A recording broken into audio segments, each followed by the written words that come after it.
Bonjour, dans cette vidéo nous allons voir comment résoudre une équation du second degré. Alors une équation du second degré du type ax au carré plus bx plus c égale à 0, où a, b et c sont des nombres réels, a étant un nombre non nul. En effet, si a est nul, dans ce cas-là le nombre ax au carré est nul également, et on se retrouve donc avec une équation du premier degré puisqu'on se retrouve seulement avec bx plus c égale à 0. Alors, pour résoudre ce type d'équation, nous allons d'abord rappeler la propriété du cours, propriété qui utilise le calcul du discriminant de ax au carré plus bx plus c. Alors, comment calculer ce discriminant?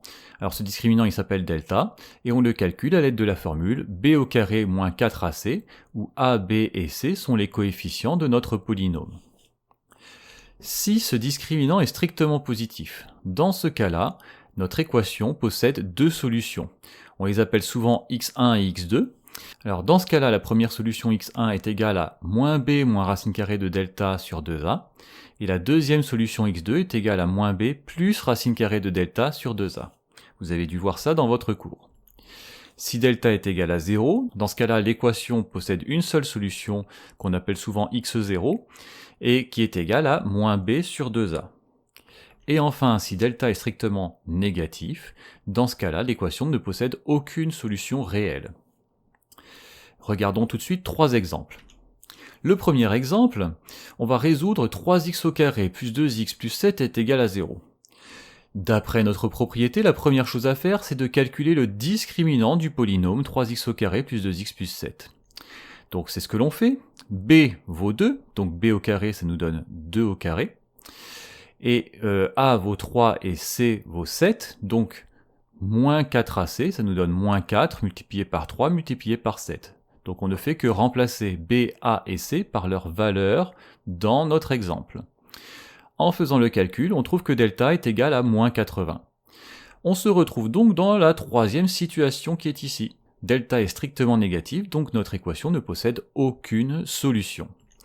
On peut donc conclure directement. Deuxième exemple. Cette fois, on va essayer de résoudre 4x au carré moins 20x égale moins 25.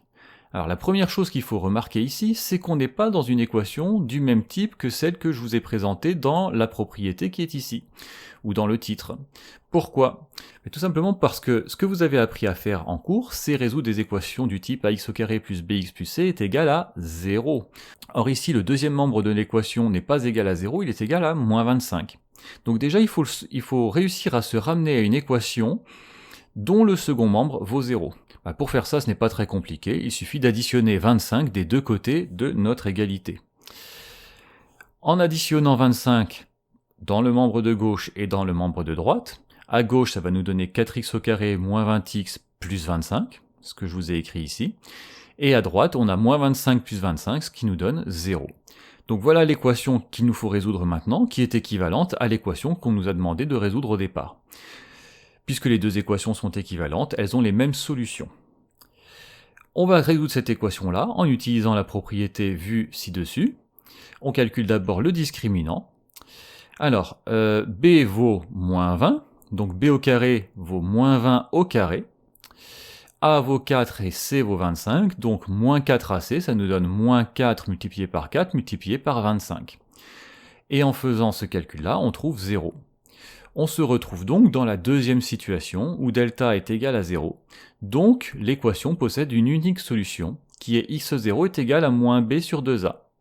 On va donc remplacer dans cette solution b et a par leurs valeurs, c'est-à-dire moins 20 pour b et 4 pour a. Ça nous donne moins 20 sur 2 fois 4, moins b sur 2a, moins 20 sur 2 fois 4. On fait le calcul, moins 20 c'est égal à 20, et 2 fois 4 est égal à 8. Cette fraction se simplifie, on peut simplifier par 4, ce qui nous donne 5 demi. 20 divisé par 4 est égal à 5, 8 divisé par 4 est égal à 2. Un troisième exemple? Alors, dans ce troisième exemple, on va résoudre 3x au carré plus 5x moins 7 est égal à 0. Donc là, le deuxième membre de l'équation est déjà égal à 0, donc on n'a pas de transformation à faire dans cette équation. On peut directement calculer le discriminant en utilisant la formule b au carré moins 4ac, où b vaut 5, a vaut 3, et c vaut moins 7. Donc on a juste à remplacer les valeurs dans notre formule. ce qui nous donne 5 au carré pour b au carré, moins 4 fois 3 fois moins 7 pour moins 4a fois c. En faisant le calcul, on trouve delta égale 109. Eh bien, puisque delta est égal à 109, c'est un nombre strictement positif. Donc on se retrouve dans la première situation où notre équation possède deux solutions x1 et x2. Donc les formules à utiliser pour trouver ces deux solutions sont moins b moins racine carrée de delta sur 2a pour x1 et moins b plus racine carrée de delta sur 2a pour x2. Donc on va d'abord calculer x1 en remplaçant b, delta et a par leur valeur. Pour b, eh bien c'est 5, pour delta c'est 109 et pour a c'est 3. Ce qui nous donne pour x1 moins b, c'est-à-dire moins 5, moins racine carrée de delta moins racine carrée de 109 sur 2 fois 3, c'est-à-dire moins 5 moins racine carrée de 109 sur 6. Ce nombre est un nombre irrationnel, donc on ne peut pas l'écrire sous forme décimale de manière exacte, il possède une infinité de chiffres après la virgule, donc on le laisse comme ça. x2, eh bien pour faire le calcul de x2, on fait exactement la même chose que pour x1, sauf que ici à la place du moins, eh bien on va mettre un plus. Vous voyez qu'on a un plus à la place du moins, c'est exactement la même formule, il y a juste le signe ici devant la racine carrée qui change. Donc ça nous donne moins 5 plus racine carrée de 109 sur 2 fois 3, ce qui nous donne moins 5 plus racine carrée de 109 sur 6. Et là encore, on se retrouve avec un nombre irrationnel. Donc si dans l'exercice que vous avez, on ne vous demande pas d'arrondir les valeurs, eh bien vous devez laisser les valeurs sous forme exacte, c'est-à-dire sous la forme d'une écriture fractionnaire telle que c'est écrit ici. Et voilà pour cette vidéo.